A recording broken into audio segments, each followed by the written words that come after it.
Nació un poco como una forma de acompañarnos en la pandemia con Fabi, en la escritura, y empezamos a traficar algunos textos. Me acuerdo que leímos una novelita Lumpen de Bolaño, donde aparece algo, ahora la tengo un poco difusa, pero algo del vínculo entre dos hermanas en la orfandad. Entonces ahí hubo una especie de disparador. Me acuerdo que en ese momento nos pasamos mucha poesía también en la pandemia. Estábamos leyendo a Joaquín Januzzi, a Juan L. Ortiz. Y en algún momento se empezó a filtrar el imaginario vampiro. Empezamos a pensar en dos hermanos que se quedaban solos eh, y con el mundo arrasado. Este es el primer texto que escribimos con Andrés. Hay otros materiales que fuimos escribiendo, pero este fue el primero en una especie de encuentro de escritura a cuatro manos. Fue un proceso súper intenso porque lo escribimos en poquito más de un mes, a principios del 2020, digamos, previo a la pandemia, y siempre nos reíamos un poco de ese anuncio de peste que tiene la obra cuando ellos dos quedan como separados, pero fue previo a la pandemia, así que algo de eso ya se debía flotar en el aire. Fue un proceso muy divertido, muy, muy veloz, digamos, porque escribimos algo así como un sistema de entrega y contraentrega. Y empezamos también a encontrarnos en la escritura de a dos, escribiendo a cuatro manos, en que algo de los dos imaginarios de escritura de cada uno, de las obras previas que habíamos escrito, se empezaban a fusionar, ¿no? Empezaban a aparecer. Había como una suerte de tercera obra entre los dos mundos nuestros, y sobre todo los mundos geográficos, ¿no? Para mí, digamos, yo escribo siempre muy pegado al mar, eh, a la costa, a Miramar en particular. Acá me desplacé 17 kilómetros hacia Mar del Sur, digamos, y Fabi escribiendo sobre el Chaco.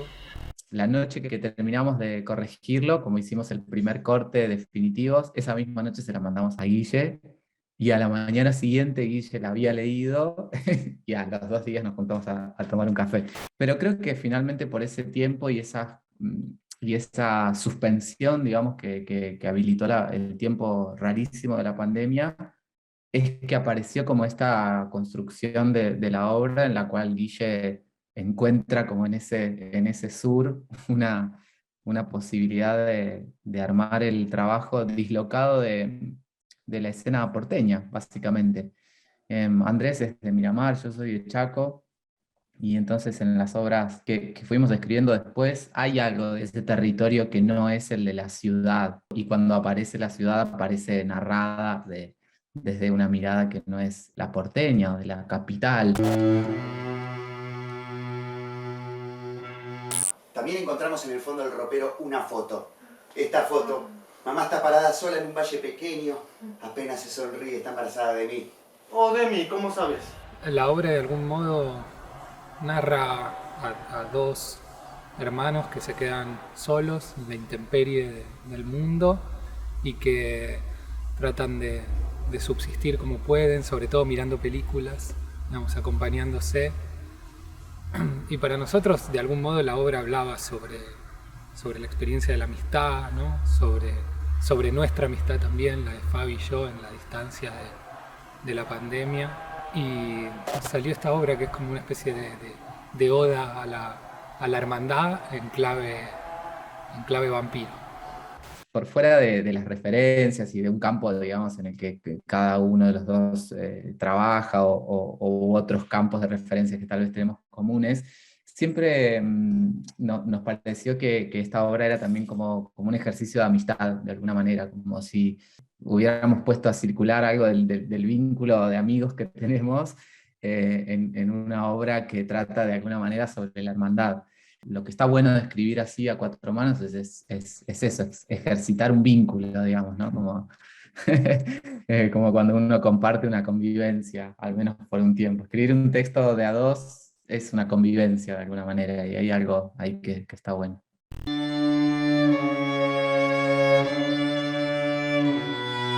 principio me sorprendió mucho la obra.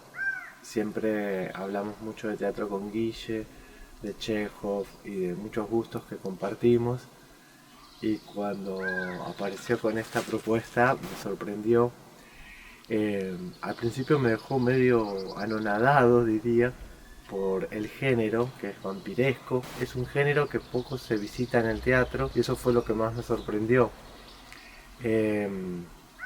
Y me llevó su tiempo ir encariñándome con el material y creo que eso empezó cuando empecé a estudiarlo. O sea, nunca lo cuestioné porque me parece que los actores está bueno que a veces nos metamos en otros imaginarios, no solamente en nuestros gustos o tendencias, sino también aprovechar los impulsos de otras personas de un equipo. Y cuando empecé a estudiar el texto me recopé, me gustó un montón, por el desafío también que significaba, ¿no? El hecho de ser un texto bastante vasto y sobre todo por la elaboración que tenía.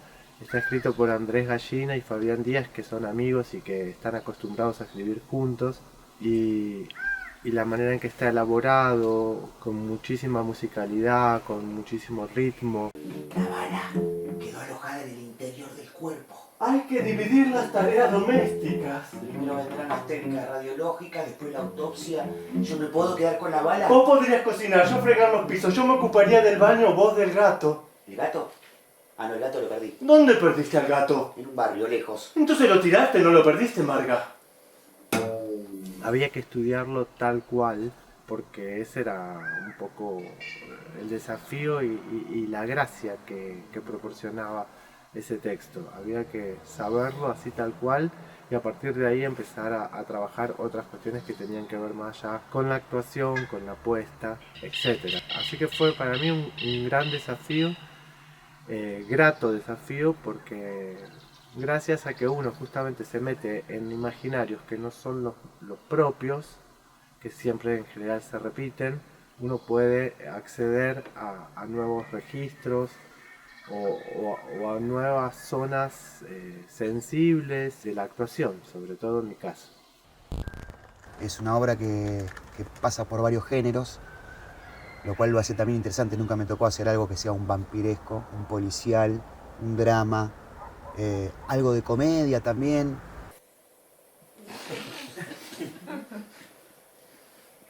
Se queda en silencio unos segundos. Unos segundos más.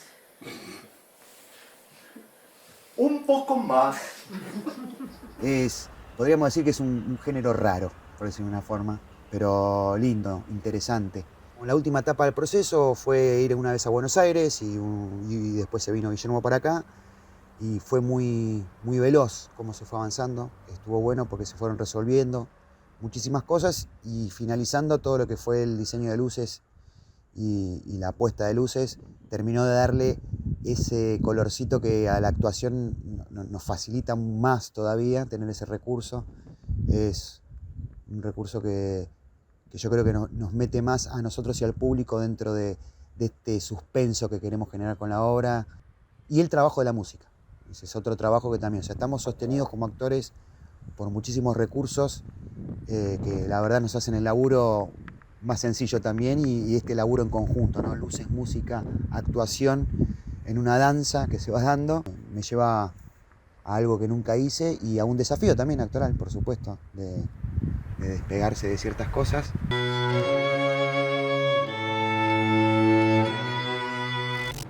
Una aurora boreal para poder contemplarla. Fue un placer realmente participar de La Noche Crece, una propuesta totalmente distinta a todas las que veníamos haciendo en la compañía. Fue muy divertido para mí tener que hacer música y sonoridades que lleven a un ámbito vampiresco. Y lo primero que hice cuando me enteré que había que hacer este tipo de trabajo fue ver Nosferatu.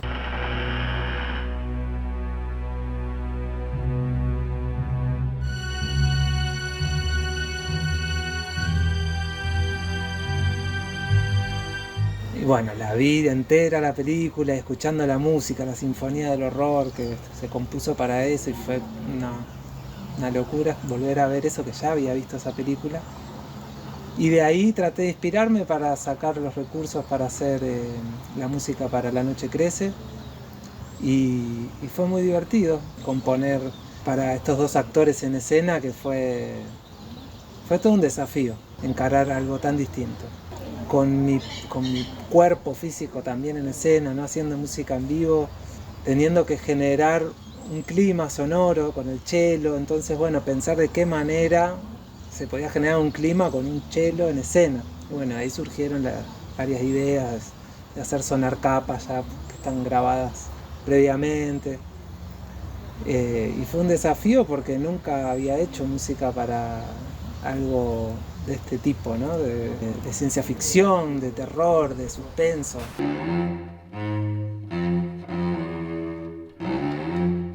La Noche Crece fue un trabajo muy importante porque fue una de las primeras puestas donde trabajé el color como característica que diferencia a las otras puestas. Me animé como a jugar un poco más la paleta de los verdes en este caso, y lo lindo fue también el trabajo con Guille, que fue la primera vez que laburamos juntos, y eso me animó también a probar y arriesgar un poco más en cuanto a la puesta, jugar claro oscuro, jugar con sombras, no intentar mostrar todo el tiempo, sino generar esos lugares así de penumbras que también la obra propone, ¿no? Como en ese suspenso, en esa estética más oscura, si se quiere, que bueno, que la luz ahí acompaña en esa no iluminación que a veces pareciera que hay que poner todo en luz. Fue como animarme a eso, a poder jugar justamente sobre la oscuridad.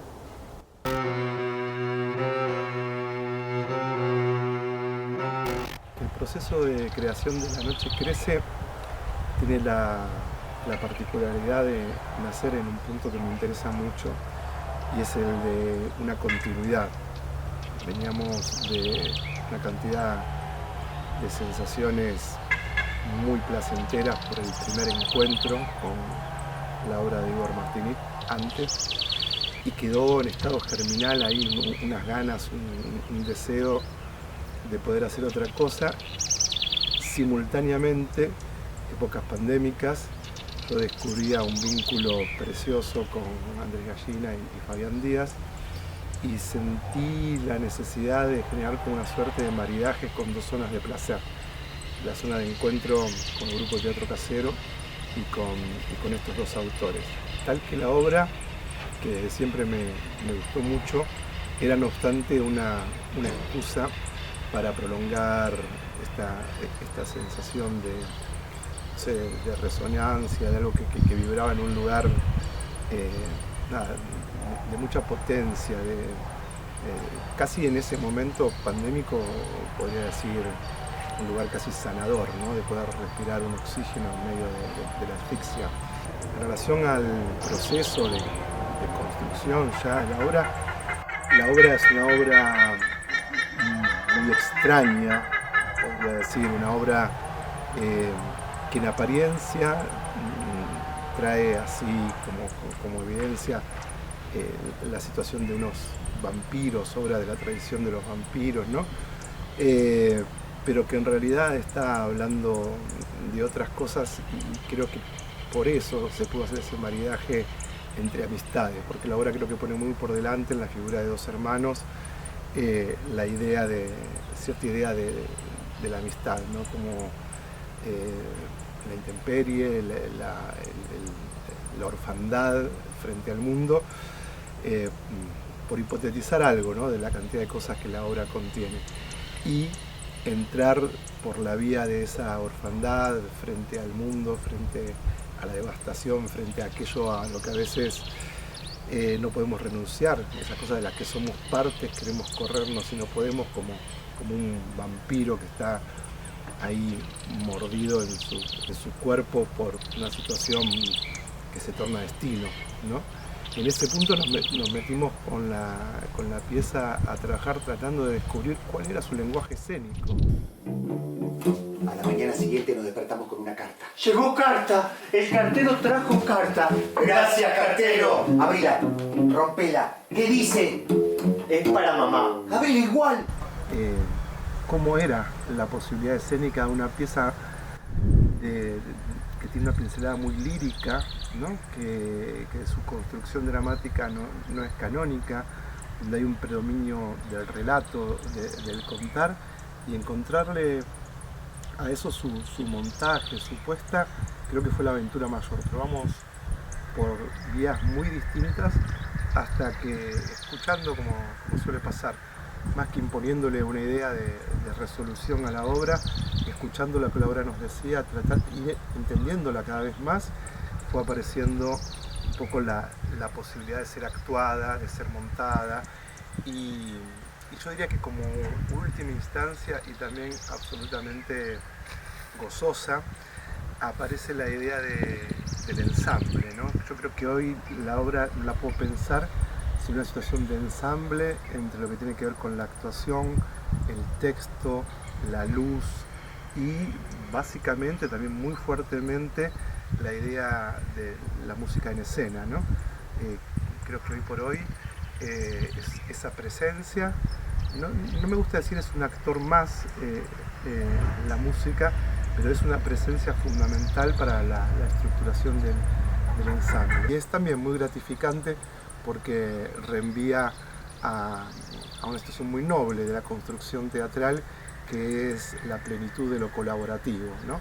Uno puede hablar de lo colaborativo, de lo co-creativo como hipótesis, pero la materialidad, la concreción de esa co-creación, de ese sistema colaborativo entre las partes, cada vez que sucede pasa a ser una situación de disfrute absoluto.